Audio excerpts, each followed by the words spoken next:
문재인 대통령의 국정 수행에 대한 긍정, 부정 평가가 팽팽합니다. 지난주 부정 평가가 다소 높았지만 이번 주 조사 결과에서는 수치가 같았습니다. 숫자의 정치 더 여론, 오늘은 조사 결과 분석보다 전망에 초점을 맞추겠습니다. 어제 판문점에서 일어난 세기의 만남, 남북미 정상회담과 북미 정상회담의 파급력이 적지 않을 것으로 보이기 때문입니다. 네, 이달 중에 단행될 것으로 예상되는 개각 등에도 영향을 미칠 수 있습니다. 이택수 리얼미터 대표, 박시영 윈지코리아 컨설팅 부대표와 함께 얘기 나눠보겠습니다. 어서 오십시오. 네, 안녕하세요. 자, 먼저 조사 결과, 여론조사 결과 간단히 정리해 보겠습니다. 먼저 대통령 국정 수행에 대한 평가부터 보겠습니다. 긍정 평가가 47.6%, 부정 평가도 지난주보다 소폭 줄었습니다만 긍정 평가와 동일합니다. 47.6%로 나타났습니다.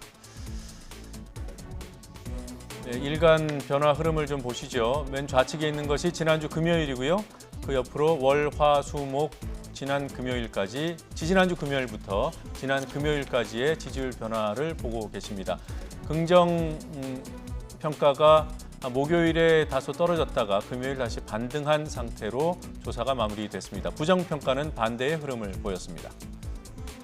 정당 지지도 조사 결과 보겠습니다. 더불어민주당이 지난주보다 다소 높아져서 41.5%, 한국당도 소폭 올랐습니다만 거의 비슷한 수준이고요. 30.6%, 두 정당의 지지율 격차는 거의 11%포인트 차이입니다.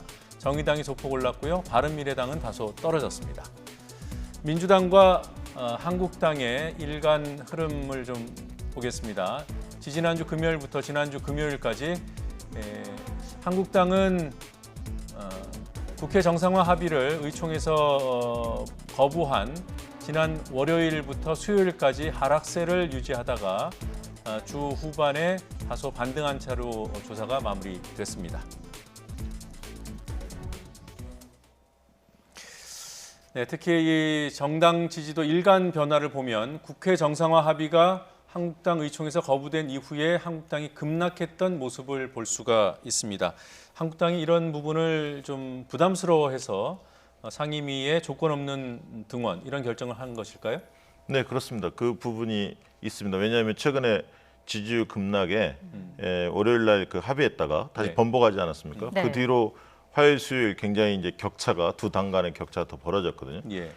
그리고 또 그 사이에 또 황교안 아들 문제, 그 KT 채용 의혹과 관련해서 여러 구설수가 오르내렸고요. 그다음에 이제 엉덩이 춤으로 일명 그 불리우는 예. 그런 어떤 좀 좋지 않은 모습들이 노출되기도 했습니다. 그래서 예. 그게 이제 한 축에 그런 사건들이 터지면서 지지율이 떨어졌고, 두 번째는 당내에서 무조건 등원하자 이 요구가 이제 커졌죠. 네. 그래서 이 두 가지와 또 한 가지는 이제 정부의 여러 가지 실책들이 많이 지난주에 많이 나타났습니다. 네.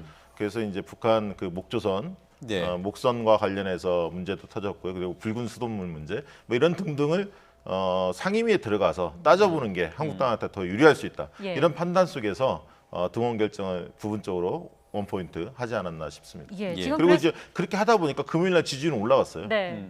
2%포인트 전날보다 올라갔습니다. 그래서 민심이 어디에 있는지가 증명이 된 거죠. 네. 지금 국회 정상화라는 인식이 있는 것 같은데 뭐 추경도 남아 있고요. 아직 여러 가지 마찰 요소들이 남아 있습니다. 만약에 다시 또 마찰이 일어난다면 어떻게 될까요? 네, 정말 오래간만에 국회가 정상화됐기 때문에 일단 가장 중요한 것이 추경일 겁니다. 많은 국민들이 좀 경제가 어렵다는 것을 알기 때문에 그래서 뭐 지금 예결위원장 임명부터 시작해서 여러 네. 가지 한국당 내부의 문제 때문에 이 국회 정상화가 지금 순조롭게 이루어지지 않을 가능성이 더 높죠. 예. 그리고 이제 이 또 당 바깥에서는 한북 그리고 남북 그다음에 이제 북미 정상회담 뭐 등의 소식 때문에 이번 주 문재인 대통령 지지율이나 민주당 지지율이 이제 오를 것이 분명해 보이기 때문에 한국당 입장에서는 국회 정상화를 이미 이제 하기로 한 것인 만큼 예. 좀 속도를 내야 할 필요가 좀 있지 않을까 싶습니다. 예, 대통령과 여당의 지지율이 올라갈 요인이 큰데 네. 만약 국회가 한국당 때문에 제대로 안 돌아간다고 하면 한국당 지지율은 다시 떨어질 가능성이 있다 이렇게 보시네요? 맞습니다. 그 지난주에 대통령 지지율을 유심히 살펴보면 민주당하고 살펴보면 50대하고 중도층에서 올랐습니다. 네. 예. 결국 그것은 국회 정상화에 관련해서 여당이 굉장히 적극적으로 노력하는 모습이 비춰졌고요. 한국당이 그 어깃장을 놓으면서 한국당에 대한 실망감 그리고 정책적으로 보면 정년 연장 문제가 좀 불거졌거든요, 사회적으로. 예. 이 부분은 이제 50대들의 가장 관심 있는 사안들입니다. 그렇죠. 그렇기 때문에 이제 50대 중도층이 좀 올랐는데 이번에 이제 남북미 판문점 회담과 관련해서 제가 볼 때는 보수층에서 올라올 지지율이 상승할 가능성 별로 없습니다. 네. 네. 그런데 중도층은 움직일 거다. 그렇게 보고 있습니다. 그래서 적어도 3에서 5%포인트 정도는 상승할 것이다. 그렇게 예상합니다. 3에서 5%포인트라면은 지금 기준으로라면은 리얼미터 조사에서 이제 네. 지금 오늘이 46.7%였으니까 네. 47.6. 47.6이니까 50%를 상회하게 될 것으로 네, 예상하시네요. 저도 그렇게 전망하는데요. 이제 작년 4월 27일 판문점 정상회담하고 네. 그다음에 9월 19일 평양 정상회담 때 거의 2주 만에 10% 가량 이상 상승을 했었거든요. 네. 판문점 때는 대략 2주 만에 10% 그다음에 9월 달 평양 정상회담 때는 12% 올랐습니다. 네. 적어도 5% 이상 상승할 것이 예상이 되고요. 그럴 네. 경우에는 한 52, 3% 정도까지는 오르지 않을까 네. 예상이 되고 있습니다. 어제의 장면과 1년 전의 장면을 비교해 네. 보면 지난해 4월에는 주인공이 문재인 대통령이었어요. 근데 어제는 스스로 뒤로 좀 빠져 있었잖아요. 그런 점에서 뭐 존재감이 없었다, 네. 뭐 소외됐다, 패싱당했다 이런 지적도 있습니다. 이런 부분은 여론에 반영이 안 될까요? 아까 이제 그 왕선택 그 전문 기자께서도 말씀하셨지만 공격수와 수비수로 보는 시각도 있고 네. 또 조연이 있어야 뭐 주연의 역할도 이제 있는 것이기 때문에 많은 국민들은 일단 한반도의 평화가 이제는 제대로 프로세스가 밟아지고 있구나라고 네. 이제 생각을 하고 있는 것이죠. 그리고 네. 뭐 트럼프 대통령은 이제 재선을 앞두고 있기 때문에 노벨 평화상도 아까 이제 말씀 나왔습니다만 여러 가지 이제 중요한 그런 스케줄 때문에 문재인 대통령의 이런 평화 프로세스의 전략에는 큰 무리 없이 갈 것이다라고 전망을 할 것입니다. 예. 국정수행 평가의 지지 이유가 지금 뭐 외교라든지 남북 관계 개선이라는 응답들이 많이 나타나고 있는데 그 응답들이 많이 올라갈 것이기 때문에 네. 대략 지지율이 뭐 5%포인트 이상 오르지 않을까 예상이 되고 있습니다. 저는 이제 그 부분에 대해서 한반도 이 평화를 가는 길에 있어서 북미 간의 관계 개선이 가장 결정적이다. 네. 근본적이다, 근원적이다 이런 부분들을 우리 국민들이 알고 계십니다. 이제 예. 학습이 된 것 같아요. 학습이 됐습니다. 그래서 그 부분 때문에 패싱 논란들에 대해서 영향이 없을 거라고 보고요. 네. 특히 이제 아사히 신문이나 이런 등등에서 이미 문재인 대통령이 총 연출을 했다. 이번 사안에 대해서 연출자다. 네. 이런 어떤 표현들을 하고 있거든요. 그래서 이제 시진핑을 움직이고 이런 일련의 과정들이 많이 보도가 되고 있습니다. 그래서 예. 패싱 논란 자체가 국민들한테 영향이 거의 없을 것이다. 그렇게 보고 있습니다. 예. 대통령 지지도 높아지면 아무래도 7월 또는 8월 초로 예상되는 개각에서 대통령의 의중이 더 강력하게 실리지 않을까요?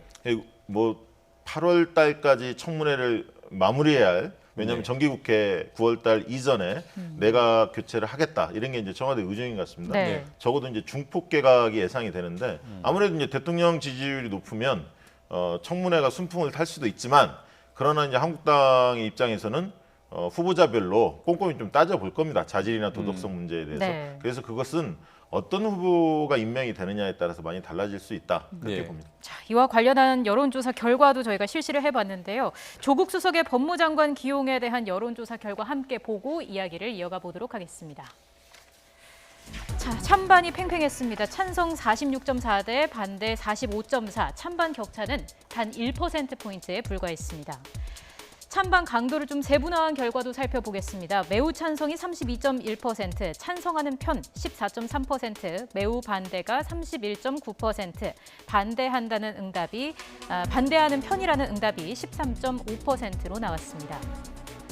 지지 정당별로 살펴보겠습니다. 민주당 지지층의 86.4%가 찬성했고 한국당 지지층의 91%가 반대한다고 답했습니다. 자, 정치 성향별로도 그 흐름은 그대로 이어졌습니다. 자신의 정치 성향을 진보라고 답한 응답자 중에 76.4%가 찬성했고 보수라고 답한 응답자의 75.2%가 조국 수석의 법무장관 기용에 반대했습니다. 찬반이 팽팽했던 층입니다. 중도층에서는 45.5 대 49.2로 찬반 격차가 오차범위 내였습니다. 지역별로는 서울과 PK에서 찬반이 팽팽했습니다. 자, 일단 여론은 팽팽합니다. 조국 수석의 법무장관 기용 어떻게 전망하십니까? 예상보다는 찬반이 팽팽했는데요. 이제 그만큼 호불호가 명확하게 좀 갈리고 있는 분이 아닌가 싶습니다. 네. 네. 한국당 등 이제 보수 야당 입장에서는 워낙 강력한 대선 후보로 이제 가능성이 있는 분이기 때문에 견제를 하는 측면이 있을 테고요. 네. 또 사법개혁의 이제 중심에 있다 보니까 그런 측면이 있을 겁니다. 반면에 진보 성향의 유권자들은 차기 대권 주자로서도 이제 관심을 갖고 있고 또 사법개혁의 이제 중심이기 때문에 그런데 이제 중도층에서는 아직까지는 이 조국 수석을 잘 모르는 분들도 의외로 많이 계십니다. 그래서 20대 같은 경우도 잘 모르겠다는 응답이 매우 높았기 때문에 찬성이 조금 적은데요. 조국 수석이 이제 만약에 청문회 과정에서 본인의 이런 의사를 이제 표명하게 되면은 많은 분들이 알게 될 것이고 그런 입장이 된다라고 하면은 조국 수석에 대한 관심도도 늘어나고 차기 대권자로서 관심이 높아질 것이기 때문에 보수 야당 입장은 굉장히 부담스러운 한 대목이 아닐까 싶습니다. 그렇습니다. 이게 조국 수석은 네. 그 상징성이나 상품성 두 가지 측면 모두 굉장히 높습니다. 그러다 보니까 야당 입장에서 굉장히 그 반발할 수가 있고요.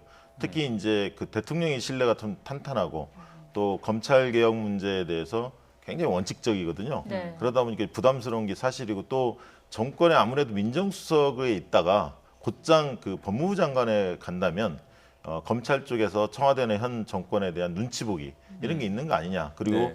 야당을 탄압할 가능성도 있다. 이렇게 좀 내다보는 것 같아요. 그만큼 굉장히 좀 파괴력 있는 인물인데 대통령께서는 이제 그 검찰 개혁이나 적폐청산 이 관련해서 부정부패를 뿌리 뽑는 거와 관련해서 법무부 장관이 좀 선이 굵고 네. 좀 원칙적인 그리고 개혁성이 강한 인물이 좀 필요한 게 아닌가 이렇게 판단하신 것 같고요. 예. 네. 벌써 이제 여러 후보들이 거론됩니다만 조국 수석이 거론되는 자체가 거의 뭐 내정이 된 게 아니냐 이렇게 예상할 수 있습니다. 왜냐하면 조국 수석이 갖고 있는 어떤 무게감이라는 게 있거든요. 그렇게 생각이 듭니다.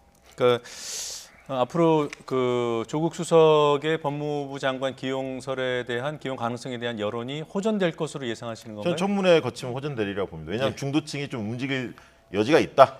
예, 알겠습니다. 두 분 말씀 여기서 마무리하겠습니다. 고맙습니다. 고맙습니다. 네, 감사합니다.